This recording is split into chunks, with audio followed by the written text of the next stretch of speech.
Kita tahu bahwa huruf Latin itu ada 26 huruf. Di satu sisi, Inani surat aksara Batak Toba hanya ada 19. Ada beberapa huruf yang tidak terwakili untuk huruf Latin.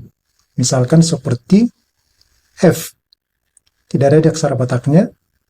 Kemudian Q, V, X, Z. Sekarang pertanyaannya, bagaimana cara menuliskan huruf-huruf yang berwarna merah ini, F, Q, V, X, Z, ke dalam aksara Batak Toba, agar Latin itu terwakili ketika dilakukan transliterasi dari Latin ke Toba, aksara Batak Toba bisa menuliskan tulisan Latin tersebut.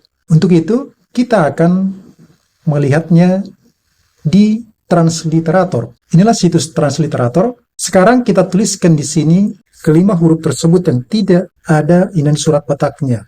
F, Q, V, X, Z. Kita klik transliterasi. Oh, ternyata F diwakili oleh Inani surat Pa. Q diwakili oleh Inani surat H atau K. Ini H di sini dibaca K. V diwakili oleh Inani surat Pa. X dikonversi dia menjadi KS. Jadi ini Inani surat H di sini dibaca K. Huruf Z diwakili oleh J.